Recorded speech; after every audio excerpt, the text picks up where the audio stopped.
Hello, everybody, and welcome back to the Rams Talk podcast. We've got another preview today. I'm joined by Lewis, the Oak Road Hatter. How are you doing? Yes, all good, thank you, mate. How are you? I'm all good, thank you. If you couldn't tell from that introduction, Lewis is a Luton fan. We have Luton on Friday evening. It's going to be a pretty interesting game, I think, heading into it. But we're going to find out a little bit more about Luton before we delve in to the match itself. So, obviously, Lewis, it's been a little bit of a fairy tale ride in recent seasons. Then maybe a little bit of reality might have struck home this season. So, if you had to describe the madness of the past 2 or 3 years of being a Luton fan, then how would you do that? Oh, jubilation, now I suppose desperation. That's probably the two best words to sum it up. I mean, obviously going up to the Premier League was, well, completely unexpected. And then equally, I think this was just as unexpected, the struggle we've had this year. So two ends of the spectrum is what I'd say. And I mean, the season so far, I think me personally, I've been surprised as a neutral to see how far down you are in the table and how much you have struggled. Can you pinpoint that on anything? Is there anything that's sticking out to you? To explain why there's been such a drop off? I don't think there's one exact reason. It's that we do for some reason we get injuries like there's no tomorrow. I'm not sure what it is. I'm not sure why it is, which doesn't help. But at times, I think the manager's lack of, I don't know if it's like a discipline or just stubbornness to change system may have hindered us at times. You look at Chris Wilder, for example, Sheffield United, it was very much a 3 or a 5 last season, very much a 4-2-3-1 this year. We haven't really done that. He said in the summer it was going to a possession-based style of play, which was trying to be implemented at the start of the season. It seems like he has tried to come away from that, but without any real benefit. And yeah, it stopped start. It was a draw against Swansea and then a win against Stoke, which thought, oh, there we go. Maybe we're finally kicking into a bit of a gear, and you lose 2-0 Blackburn. So look, Blackburn are a good side. I will give them their dues, but yeah, there's no real reason that I can see why we struggled. I think it's a system, injuries, and a manager that doesn't seem to be working at the moment. And I'm assuming then that there's a little bit of pressure starting to mount on the head of your gaffer. Yeah, I mean, I think these days, I think you'd struggle to find someone that says, yeah, he should still be in charge. I think a few weeks ago, a month ago, you'd still find maybe it's a 60-40, so 60 out, 40 in. I think now you'd very, very much struggle to find even the most positive Luton fan to say, yeah, he deserves to stay in a job. End of the day, look, even I think a lot of us fans said top 10 this year. Fine, that's perfectly suitable. The squad and the players we've got are more than good enough for a top 10 finish. Maybe not the automatic, which I didn't think we would anyway. Possibly the playoffs, because technically it's a better squad than what we had last time. But yeah, I don't think anyone, even outsiders, expected us to be where we are right now. And talking through sort of the most recent results, how have things been going in the past 2-3 games for you? Swansea was a weird one because that was the massive storm that was going on. So the pitch wasn't great. The wind was all over the place. Swansea, to be fair, impressed me as well. I will give them some credit. I think they probably should have won the game. They didn't. They were quite wasteful. It kind of reminded us at times just chances, but no real clinical edge. Stoke were by far the worst team I've seen in the Championship for quite a long time. And we've had 3-4 years out of, I think, the past 5. Very, very poor. And we weren't much better, but we got the win. And to be fair, we did deserve to win the game. Unfortunately, I couldn't make it to Blackburn, but I've watched the highlights, spoken to people that went, looked at all the stats. It seems like they were the better side from what I saw and what I've looked at.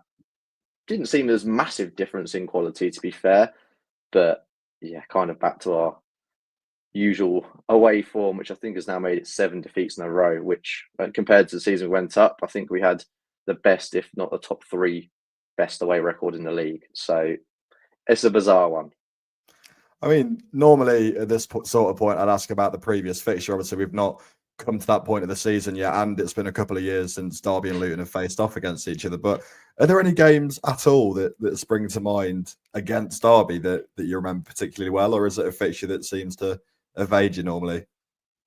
I think the main one is when we come up to you guys, and it was Simon Sluga we had in goal, and it was just probably one of the worst own goals you'll ever see.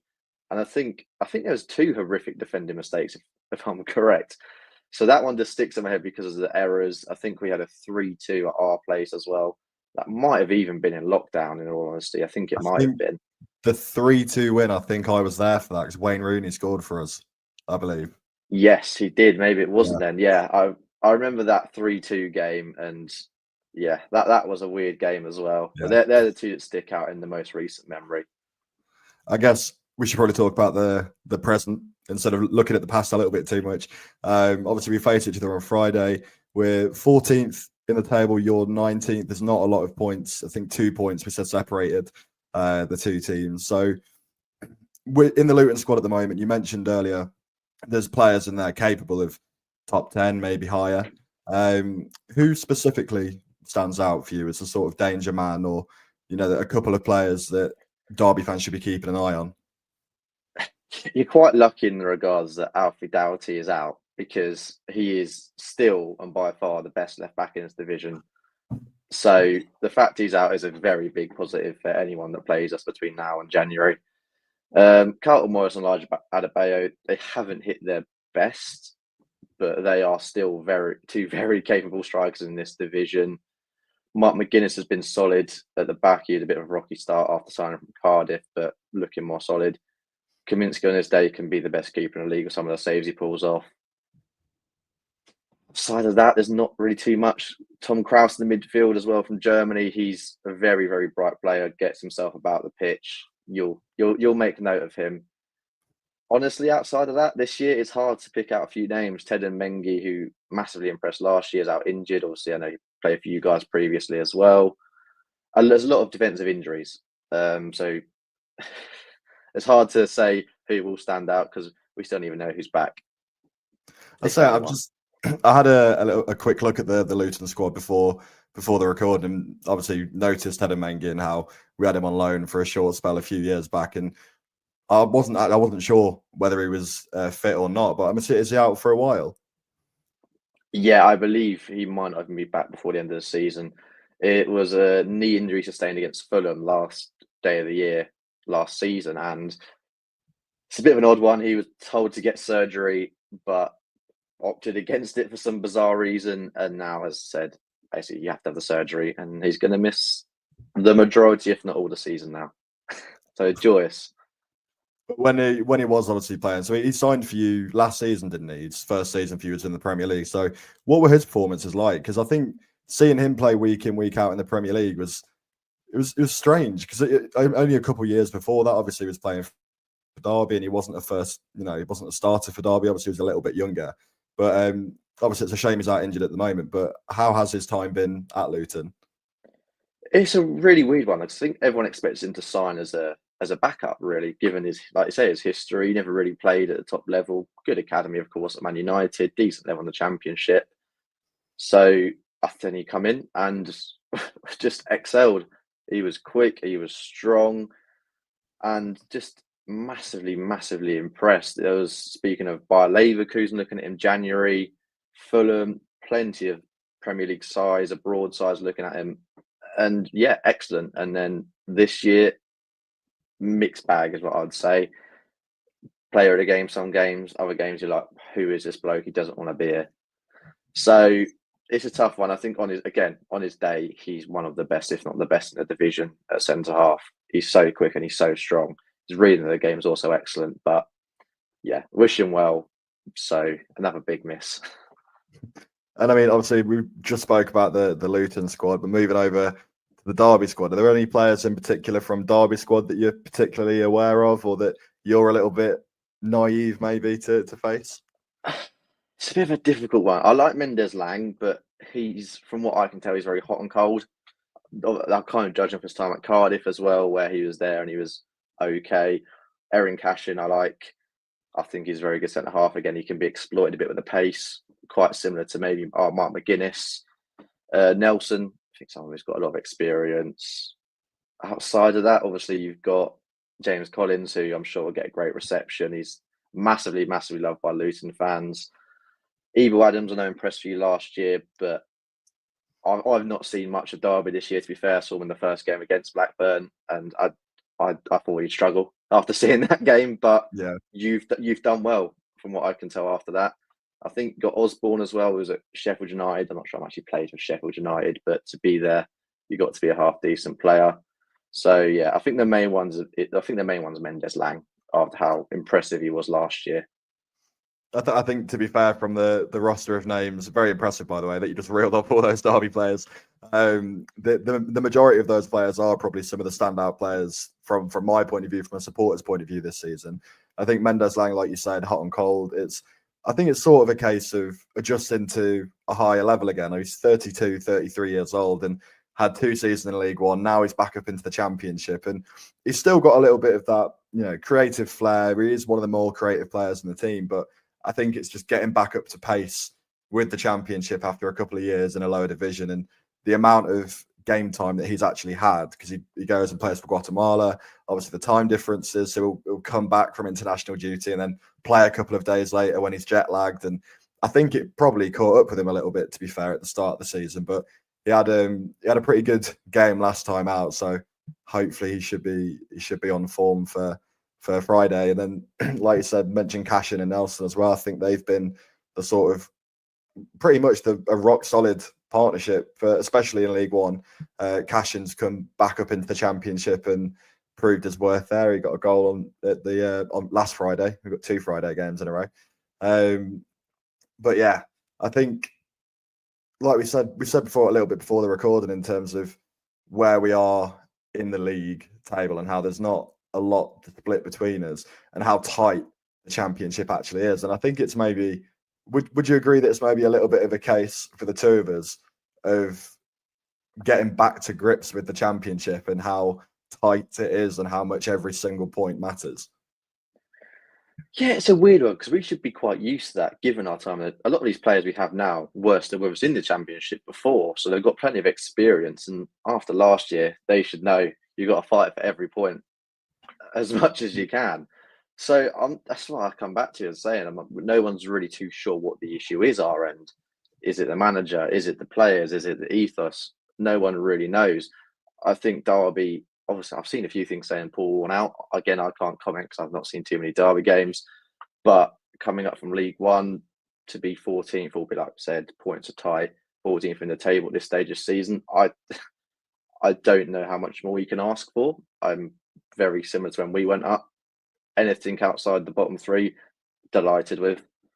But yeah, getting grips to Championship's a difficult league. I think everyone knows that. As you say, it's tight all round. And if I'm honest, I think it's one of the poorest Championships has been in quite a few years. I think outside of maybe Leeds, Sheffield United, I think it's been quite poor. I think Burnley, a lot of Burnley fans saying they want Scott Parker out, and they're 3rd in the league. They've got a lot of points. So I don't think there's any real runaway teams. Again, maybe Leeds, maybe Sheffield United, but that's about it. Borough have got their faults despite being a top team. You get a run of 3-4 games on a win, you're flying probably close to the playoffs. I think, unfortunately, I've seen Watford a few times, and a few of our mates are Watford fans, and I've watched them and gone, they're not great. West Brom come to our place, and I thought, these lot are mid-table at best, and they're respectively, I think, 7th and 8th in the league. So anyone can do it. I think we could do it. I think you could do it. Coventry as well around us, I think, are an excellent team. It's an odd and difficult league, as we both well know.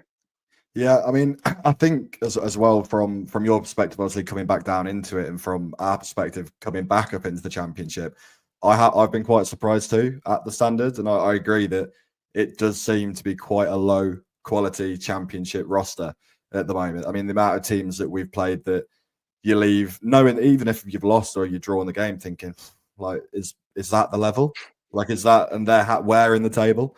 I think, like you mentioned, Burnley there the other night, we drew 0-0 with them, and they had the better chances. They had more of the ball, as you'd expect them to do, especially at their place. But they didn't look like a team that had just come down from the Premier League, and I think there's a lot of teams sort of in that position from 24th right up to probably pushing the top 10, where you're not really seeing a crazy amount of quality. I think as well, a lot of teams have been struggling away from home. I think a lot of teams have really struggled away from home this season. I was going to say to you, is there a difference that you've spotted in Luton home and away, as in the way that Luton approach the game? Is it a different approach when you're not at Kenilworth Road? I think it's just an odd one. It really is. It's just a lot of individual errors this time round. It seems like it's just silliness, like clearing the ball and just not putting your foot on and slowing the game down when you need to. I went Norwich, we lost 4-2. That game should have been at worst a draw.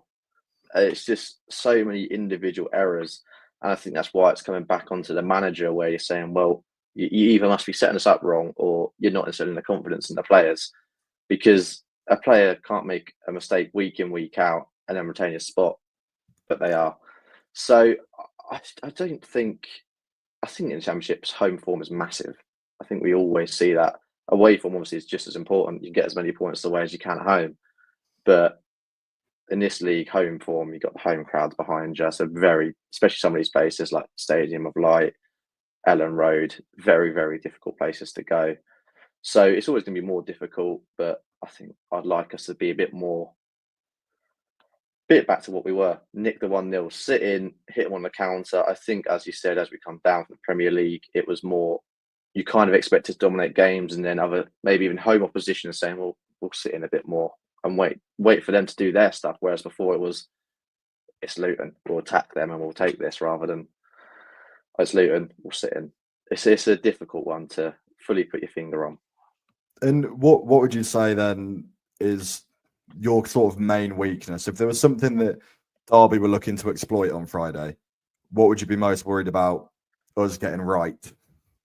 God, what can we get right would be my question.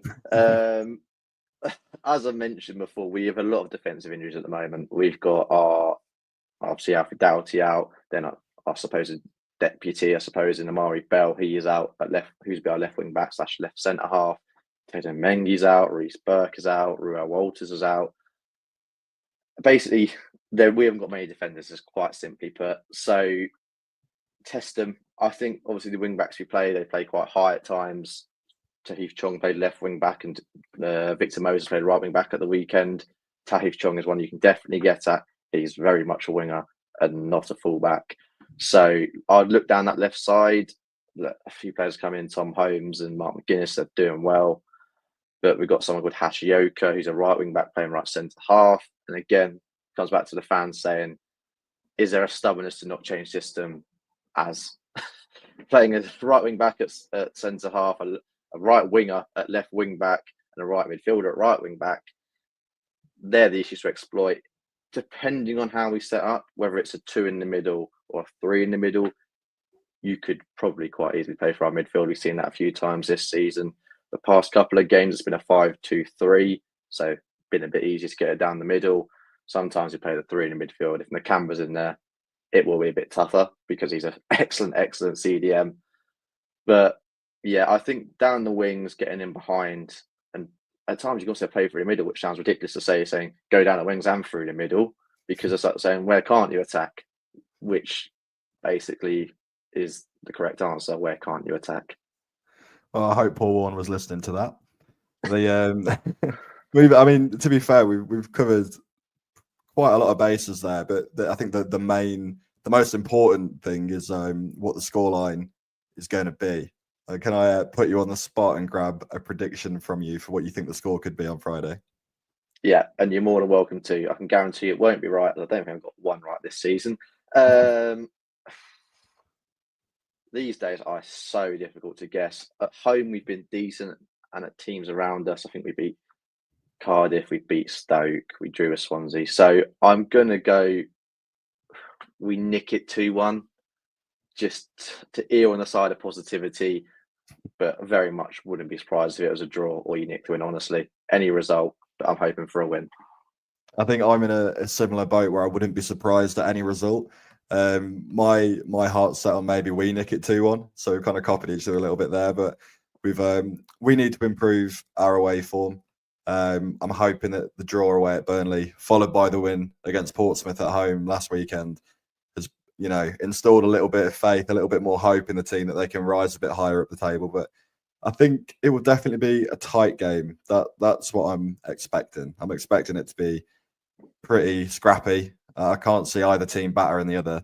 But hopefully for everyone going and everyone watching, it'll be an enjoyable game. For the fans that are going, especially the away fans around the area, sort of, are there any tips you have for like best places to go, maybe for a drink before or after the game or anything like that? There is a Weatherspoons in the town. For the most part, it's normally both sides can go in there. Obviously, it's a Friday night. It may be a bit different. There's plenty of places to drink around the town. Obviously, as a home fan, I'm not too sure where to go away, but it's pretty friendly. As long as you're not causing any trouble, you probably won't get any trouble, kind of thing. It's easy on the train because I suspect you'll be probably going to Luton as directly, I think, from Derby, can't you? Yeah. So it's off the train into town. Basically, anywhere in town is about a 15-minute walk to the ground. There's a nice little chicken shop, actually. Well, a chicken hut outside the Kenilworth Road end for Luton. So if you want to give that a go, because it is actually some decent food. And I apologise in advance for the game that I think we're all going to see based off the past few. I think that's a good place to leave it. Perfect. But thank you for hopping on. No worries, mate. You're welcome anytime. And for anyone watching, if you have enjoyed, if you're listening and you're enjoying it, then please do leave a like, a comment, subscribe. You know where to find us. It's Rams Talk on X, on YouTube, anywhere. But thank you for watching, and we'll see you again shortly.